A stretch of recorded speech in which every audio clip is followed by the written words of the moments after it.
people, welcome back to another episode of Pleasure Principles, where we dive deep into the art, science, mystery of pleasure, connection, and everything in between. I'm your host Avik, and today, oh man, we are in for a treat because. So I want you to think like this, dear listeners. Picture this like a man who's been through the highs of substance fueled escapes and the lows of heart shares that wrenching betrayals, right? So, yeah.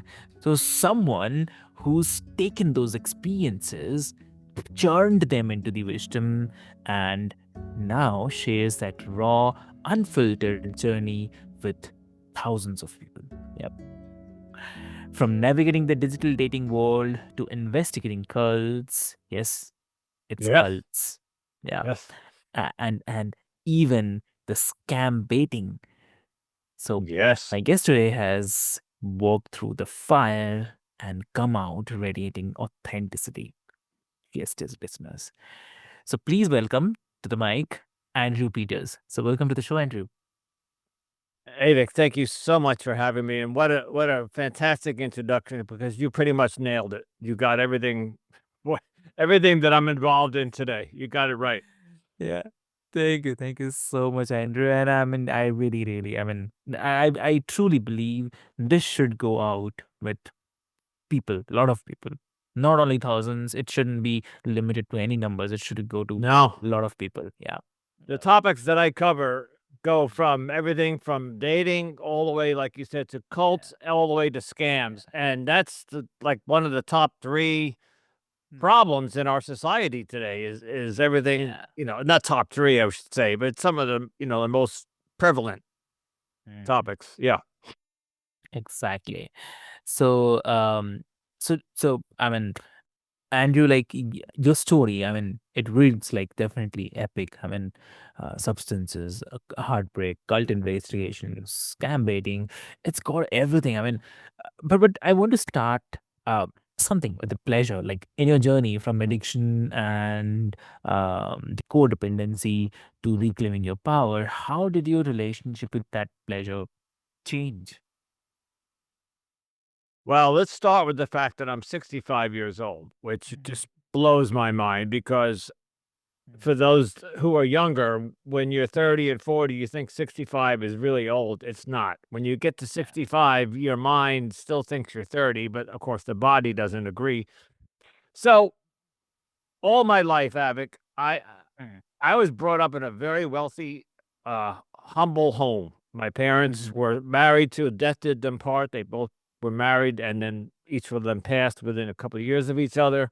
And I was brought up a very strict conservative Catholic, and yet I was rebellious. I Okay. rebelled against that upbringing, and but it my parents were Catholics and conservatives and traditional, and they brought me up to treat a woman with respect and kindness. And my dad did that. He showed that in the marriage to my mother. I watched him do that. So I was brought up to treat a woman correctly.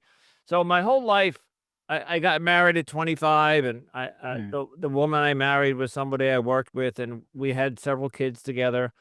But we were both alcoholics, and Um, there's a whole another story there, but I am an alcoholic in recovery, and I'm celebrating 10 years in 2 months. July 4th is my 10-year anniversary.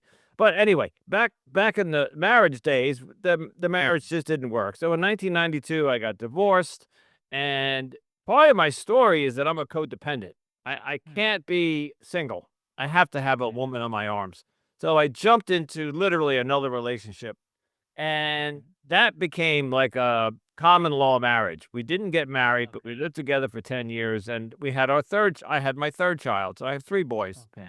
And then that relationship ended, but my alcoholism was just rocketing, and I went out and did what I felt that I wanted to do. And Mm. because when you're in the grafts or the holds of the alcoholism disease, all Yep. everything that you're taught, everything that you've learned, everything that your parents Mhm. taught you goes out the window. And it wasn't Right. until 2015 when I finally decided to get sober, which was 10 years ago, that Mm. I learned that that's not the way I want to live. And Yeah. but however, I have had already 30 something years of going out there in the world chasing women. I was literally a womanizer and chaser. Mhm. Not to the degree where it was inappropriate, but I always found women. I had never had a problem finding women, whether it was relationships or one night Mhm. stands or alcoholic bit, like meet somebody at a bar, go home Mhm. and sleep together. Okay. What happened, it was bad. I was codependent and and the whole time I was a people pleaser. I always put the woman first, always, even in the bedroom, intimately. I would, Mhm. even though I was in the grips of alcoholism and drug addiction, I would always want the woman to have pleasure first. It was Mhm. just something that I was taught. And of Mhm. course, my parents didn't directly teach me that, but it was just part of the. My father didn't sit down and say, "Hey, Mhm. please the woman first." 2015, I get sober and I get into a relationship within a year or two, and that went nowhere. It was just a woman looking for. I seem to find women who are in trouble. I always find women who are in trouble. So Mhm. trouble one way or another. So this woman, her husband was an alcoholic for 30 years. She divorced him, Mhm. and then she found me, an alcoholic in recovery, and I thought she felt that she would be safe because a Mhm. woman with 30 years of alcoholic marriage will Mhm. feel safe in a new relationship. But it didn't work for me or for her. So that was a short lived, maybe less than a year. Mhm. And here's part of my story. I'm a codependent, which means that when I'm not with the woman, I need to Mhm. find another one quickly. So I quickly Yeah. found the second one, and the second woman came along, and she was much different. She was divorced for many years. She had a home, she had a child, she had a business. She was doing Mhm. very independently wealthy and did well. And she really wasn't my type of woman, but I Mhm. we clicked and we had a lot of chemistry and we dated for about Mhm. 18 months. But like many stories I'm sure you've heard, COVID broke us apart. COVID came along, Mhm. and because she was in the medical field, she needed to put distance between me and herself. Yeah.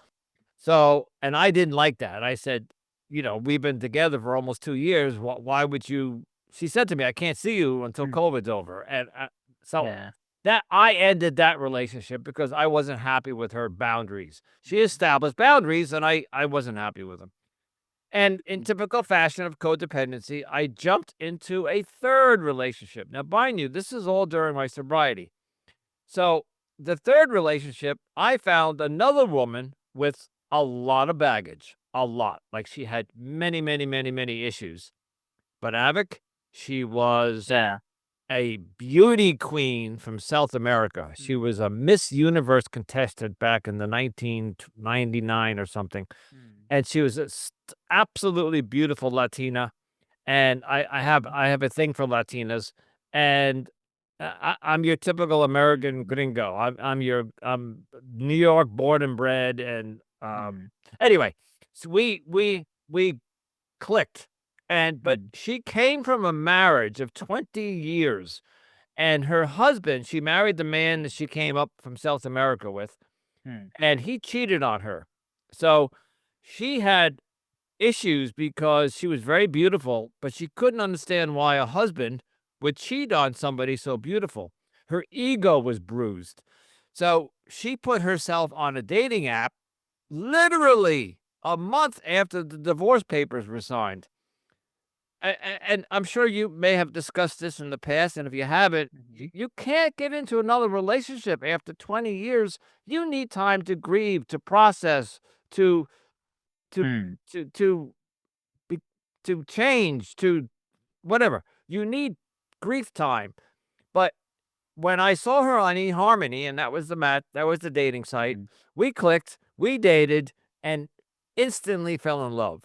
And I think she looked at me like her salvation because she was looking for another man to validate her beauty. She was beautiful, but why would a husband of 20 years who had the most beautiful Latina in the world go cheat on her.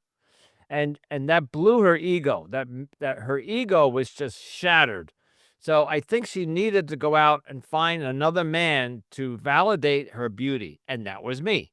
And I did that. I validated her beauty, but I went overboard. I showered her with gifts and flowers and massages and trips and dinners and gifts and I I I went overboard. I'm a people pleaser, and like I said in the beginning, I'm also one to make sure that the woman is treated properly. Well, I kind of went overboard. I got a little overzealous, and I think and I've heard this over the years. Uh, and as you know, I run the digital dating podcast for about 2 years and change. I've learned a lot about dating and women and personalities. You can't do that to a woman. If you overstimulate her, Yeah. she's gonna run, and she did. Okay. But she neglected to tell me that Mhm. she was gonna go run, meaning she was still in the relationship. We were committed, but she was seeing men on the side. I think she got bored of my yeah, she got bored of my constant every weekend, Avik, she would come over. She lived about an hour away, so we would really only see each other on weekends, but she would spend the weekend with me.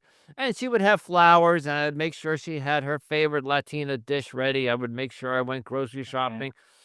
And I think after about a year, she started to get bored of that, and so she started going back on the dating apps, unbeknownst to me. Now, I did not know this, and there were many, many, many red flags showing that she was having sex with other men and dating other men, and even to the point where I found out that she was doing an OnlyFans account. She had an OnlyFans account, yeah. But I didn't know any of this. I stumbled upon it, and I found out about it, and I confronted her multiple times, and she denied it and denied it. And then I would believe her. I would take her back because Avik, I was codependent, and I didn't want to lose her. She was so beautiful. I would never find somebody as beautiful as her again. So I accepted all of her shenanigans, all of her misdeeds. And every time, quickly, I'll tell you a story. I took her to Florida about a year or two into relationship. We went to Florida on vacation. We went down to the Keys in Florida, and 2 days after we were there, she left me there. I went to an AA meeting one morning, and I came back to the Airbnb, and she had packed her bags and gone back to New York. And I had no idea why. And I didn't find out why until 7 days later. But the bottom line is she left me in Florida. And, I had paid for a 7-day vacation. We rented a car, an Airbnb, four airplane tickets. It wasn't a cheap thing. And when I came back, I had ended the relationship. At that point, I was done. Well, she came knocking on my door about 5 days later, literally came to my home and knocked on my door and begged me to take her back and said, "I'm so sorry. I'll pay you back for the ticket, yada, yada, yada." And I said to her, "I found out that you're an OnlyFans account." I think when she was in Florida, she was doing some adult entertainment work. Yeah. He convinced me to take her back. And of course, I did. And Yeah. the same thing repeated itself. So it was good for a month or two. And then I started seeing the signs again. About another year goes by, and I'm getting more and more frustrated because I'm seeing physical signs of sexual activity. I would like to try to keep it clean for you, but her private parts were very swollen. Uh, there were many times she would come over and she would say to me, "We can't have intercourse," and I'd say, "Why?" And she would just give me a gaslighting answer. She would dance around the question. So but only come to the conclusion that she was sleeping with somebody else and she was sore. But I kept accepting these answers and accepting these excuses. And so to jump ahead a little bit, because I know we only have 30 minutes. About 3 years after the whole thing, I finally walked away. I had enough. And it was the hardest thing I had to do. other than getting sober and other than maybe a couple of other times in my life, the hardest thing was to walk away from this beautiful woman. And that was October of 2023, maybe, I'm thinking. So Mhm. we're in 24, 25. No, it must have been 2022. So we're coming up on 2.5 years that I left Mm. her. During that time, I decided that I needed to fix me because Wow. all of the relationships that I was in, I was the Mm. common denominator. They didn't work out. And I couldn't point the finger at these other people. Exactly. So I decided to start a podcast. And I started a podcast. Initially, it was called the Anonymous Andrew Podcast. I wanted some anonymity because I didn't want to out her, but I was going to tell my story of that relationship. Mm. So I went with Anonymous Andrew, and I did well. The first year, I did very well. The numbers crossed 10,000 downloads. And then I changed the name because the first year was all about me grieving and getting over a Mm. heartbreak. The second year was me learning how to become comfortable in my own skin. I needed to learn not to be the codependent. Not that I had this thing that I needed a woman on my arm.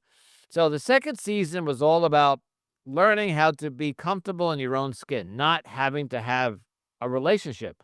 And I Mm. did that. And along the way, I met a woman.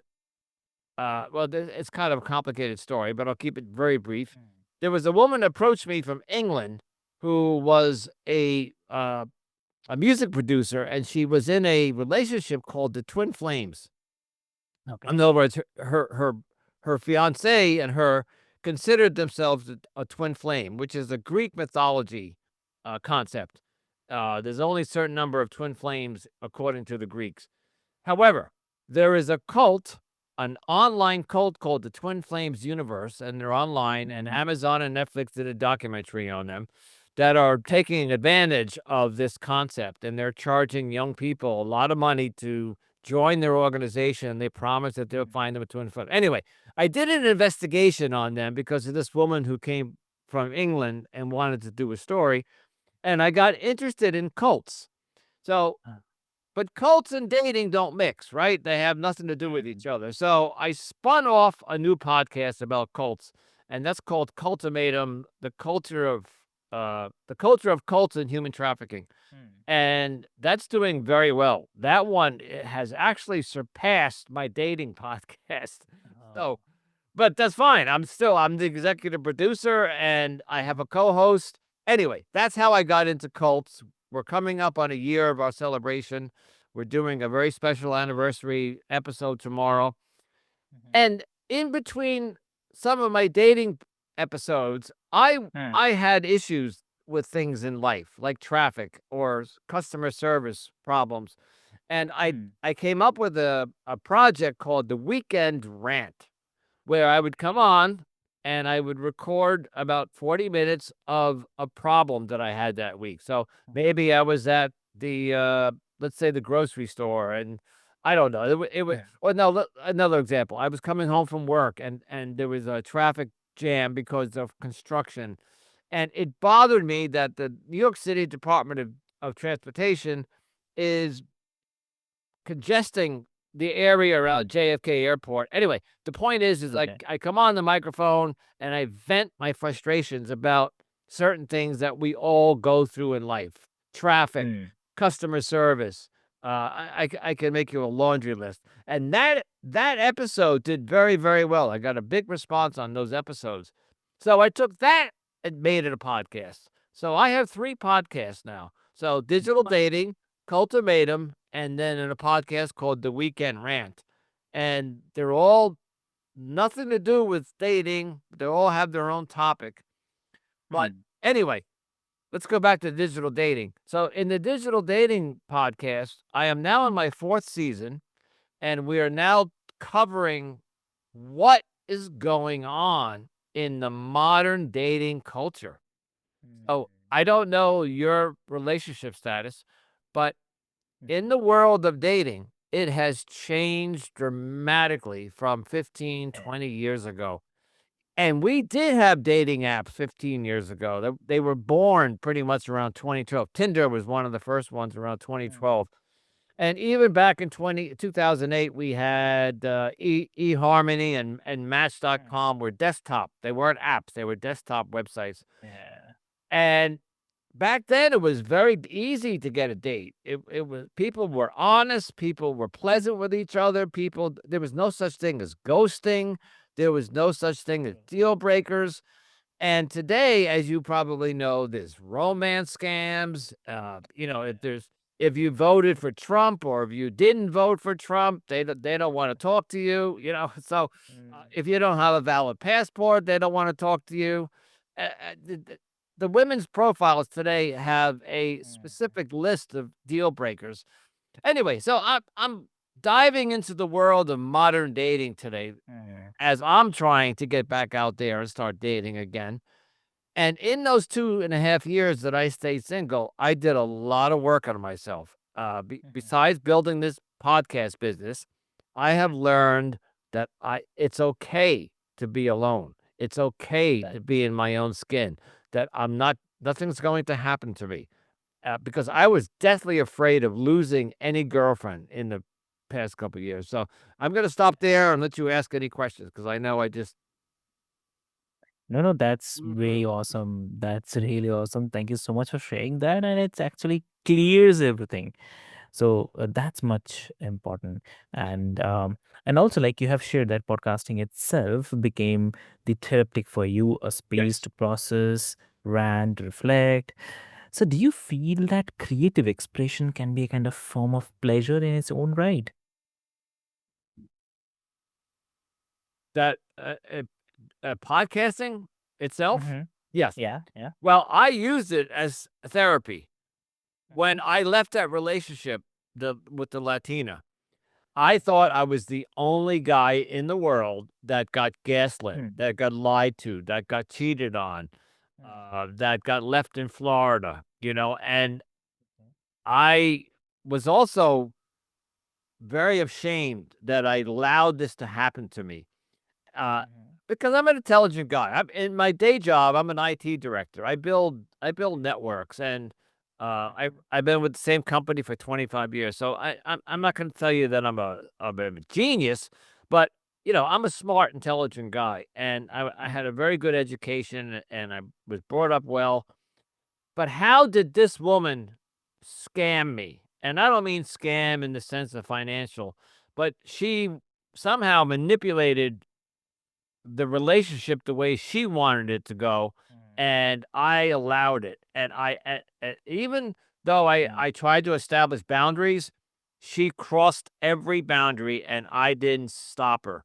So the podcast, having guests come on, uh, coaches and therapists and experts and authors who wrote best-selling books come on. It was therapeutic for me to listen and learn, and people were teaching me that, Andrew, it's okay to be single for a year. Take Mm. some time off and discover yourself. Avik, at that time, I was like Mm. 62 years old. And don't forget now, I'm sober. So I am living without alcohol. I don't know what it's like to be alone in my own Mm. skin. Okay, I know you have a question. No, no, no. So I was just listening to that. That is very, very important. So, I mean, you can continue. Yeah, please. Yeah. So, yeah, to answer your original question, the podcast became a therapeutic journey. It was like my way Mm. to purge everything that I had gone through. And then I find out with other guests and listening and having guests and listening to other podcasts that Mm. what this woman did to me was very common. It's so I think the bottom line is when you leave a relationship, no matter what, whether it's a 20-year marriage or 1 year Mm. relationship, you need to take some time off, Mm. reflect, properly grieve, and that could look different for everybody. So this woman for a 22-year marriage, technically she Mm. should have grieved for another 2 years. She should have stayed Right. single, but she didn't. And I knew that, and yet I dated her anyway. So being an intelligent person, I should have said to myself, "Do not go into this relationship because she's not ready." And but I did. So I ignored the red flags, all of them. There were a lot of red flags in the very beginning. She would sit on my couch and trauma bond, tell me about her. She had some childhood sexual abuse, and there were many things that happened to her. And of course, I would sit there and I would hold her as she cried, and I made her feel better.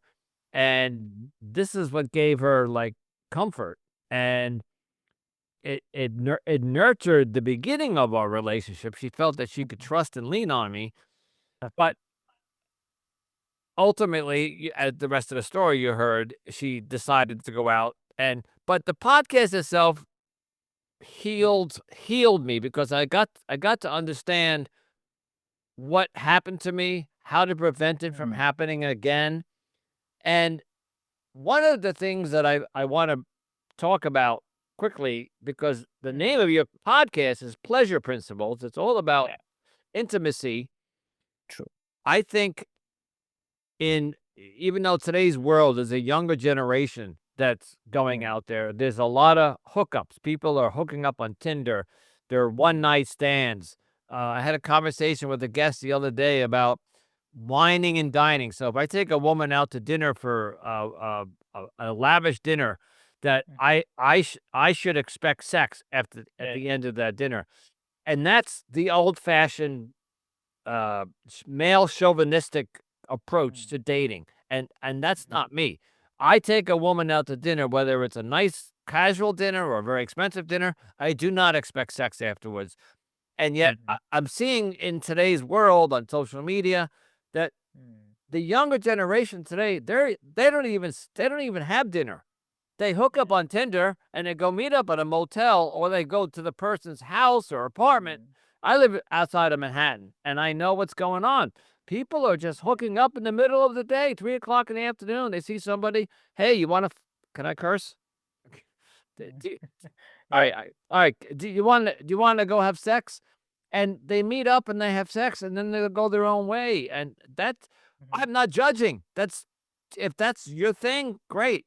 But my world is you court a woman. You find someone you're attracted to, and you go on dates, and you get to know them, and you build a chemistry, and you get to know them. And you also, unfortunately, in today's world, you have to do your due diligence. And to the ladies listening out there, do not give your phone number to any man you meet on a dating app. You must get yourself a second phone number. Google Voice will give you one for free. If you don't want to go to Google, there's a whole bunch of apps on Apple and Android that will give you a second VoIP phone number, because I can Google anybody's phone number, and today it will tell me where they lived, what job they have, how much they left or is left on their mortgage, and it's shocking. So there's creepy guys out there that if you give your phone number to, they can find out a lot about you. And if we had more time, I could tell you some horror stories that I've heard. Sure, please, please. Oh, well, there was a horror story just I heard the other day that a guy, they hadn't even met, but they exchanged phone numbers, and the guy, uh, the guy sent her flowers, and she got angry because she didn't know how he found her address, but he found her address by Googling her phone number. And Right. because she rejected him, she rejected the flowers. She texted him and said, that's inappropriate. I didn't why are you sending flowers to my home address, which I did not give you? And so he started stalking her, and he ambushed her outside of her home one night, and she was assaulted. So that's just one story. Just don't give your phone numbers out, ladies. Please get a second phone number and do a video call first. If you're going to go meet the person, make sure that they're the person that is the picture in the dating app. Get on FaceTime. If you're on Bumble or Hinge or Match, they all have video capability within the app, so you don't have to exchange your phone number. Do your due diligence. It's called swiping safely. You want to? Matter of fact, hey, Avik, you had on Kelly a couple episodes ago. Yeah. Yeah, she did. I had her on my show. It's Mm. all she talked about swiping safely. It's all about Yeah. being safe on today's dating apps, and a Exactly. lot of the young generation aren't doing that. So, anyway, my dating podcast is all about navigating the dating world, Mm. learning from the mistakes that I made, and if you're not ready to date yet, don't date. Stay single. Yeah. Be by Very true. yourself. Enjoy, because I got to tell you, two Mm. and a half years of being single, I kind of like it. Now, am I lonely at Mm. times? Did I sit home last night? Last night was Saturday. It's Yeah. Saturday. It's right in here in New York. It's May. Mm. The flowers are blooming. The trees are blooming. The weather is nice. I live by the beach. I could have Mm. been on a date last night. I could have been with a woman. But Yeah. I chose to stay home and watch, because of my cult podcast, I'm watching some cult documentaries. So Mm. I stayed home last night on HBO and I watched 2 or 3 cult documentaries. But I would have rather have been out on a date, but it just wasn't in the cards for me this week. So I accept Mm. that. But you know what? The summer's here and I know that I'll have plenty of opportunities down the road. So if you're single because you're of a breakup or a Mm. divorce, stay single. Chill for a while. Grieve and Exactly. and learn Mm. about yourself, because I learned so much about myself in the past 2 years, and it Mm. took 60 years for me to do that. Yeah. I feel like I wasted I'm 65. So for 60 years I've been running around chasing women and doing this and Mm. doing that and got it all wrong. The only thing that I'll say positive is that I have Yeah. 3 wonderful grown-up men, boys, Mm. children, Mm. and I have 2 grandchildren, and they are Mm. the starlights of my eyes, of my Yeah. world.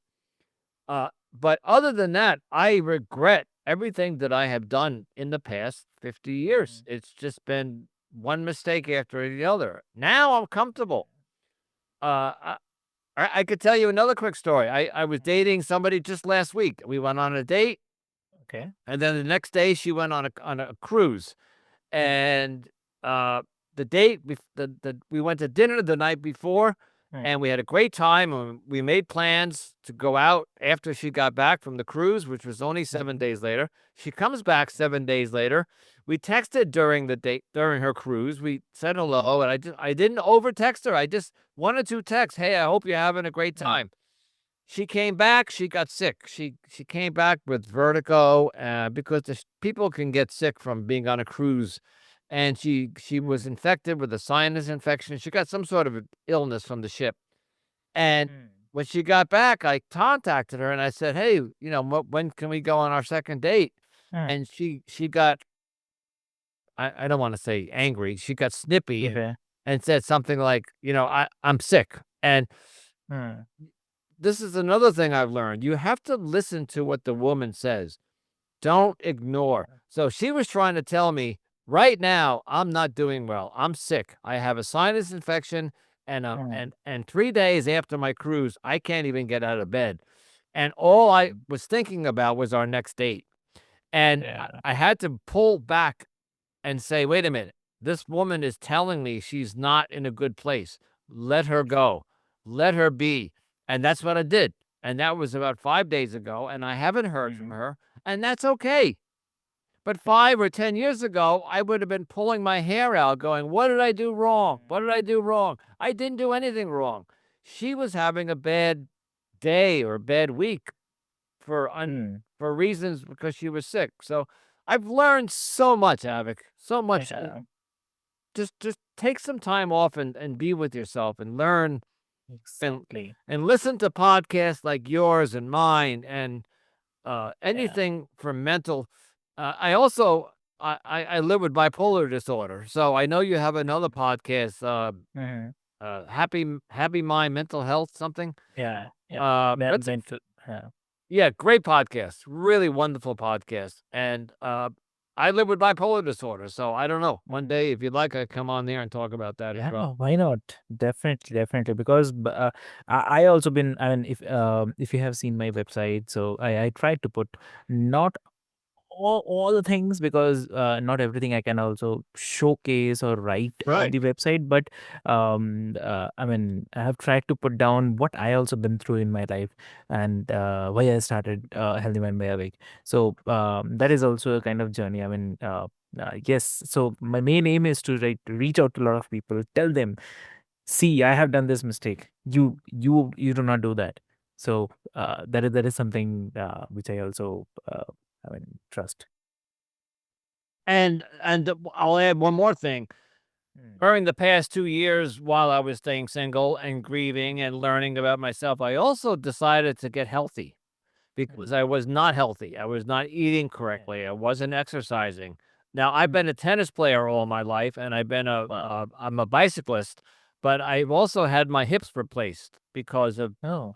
yeah, well, when you get older, that's what happens. And I was Mm, playing a lot of tennis.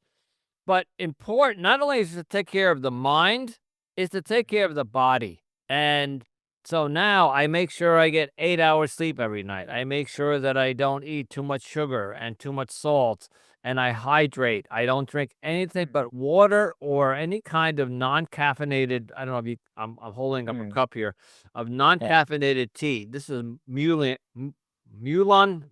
tea. It's Okay. supposed to be good for the lungs. Take care of your body. It's the only one you're ever gonna get, unless you Mm, believe in reincarnation, of course. But mhm, in this world, in this universe, the only your body is a temple. Take care of it, yeah. and it will take care of you. Exactly. That's amazing. That's a very, very true thing. Yep. Lovely, lovely, Andrew. I mean, I just want to take a moment to honor the raw honesty and courage that you bring, and not just to this conversation, but to every space you enter. So, Thank you. like so from reclaiming your life after addiction and heartbreak to diving into the shadows of cults and digital scams, you embody what it means to transform pain into the purpose and survival into service. So, for all the listeners, if today's episode has stirred something in you, whether it's reflecting on your own pleasure principles or setting better boundaries, or maybe simply showing yourself a little more grace, lean into that. Maybe it's time to ask Yeah. yourself, where am I seeking the pleasure? And am I ready to rewrite that story? So that's much important. So, dear listeners, don't forget to check out Andrew's podcast, Digital Dating with Anonymous Andrew. And there's a treasure trove to a real talk, wisdom, and few rants that might just hit home. I'll put all the links into the show notes for your easy reference, dear listeners. Yes, Andrew, you're saying something. Yeah, no, no, no, I'm saying I Mm, there's 3 podcasts and you mm, mentioned the Weekend Rant, and I encourage my listeners, anybody, if you have mm, a frustration that you have gone through, I'd love to hear mm. about it. So send me your frustrations, and maybe I'll have you on the show. I'm looking forward Perfect. to it. Yeah. Lovely. Great. Great. So, dear listeners, until next time, remember that pleasure is your birthright. Claim it, explore it, celebrate it. So, this is your host, Avik, signing off from Pleasure Principles. Stay curious, stay connected, and stay pleasured. So, thank you so much.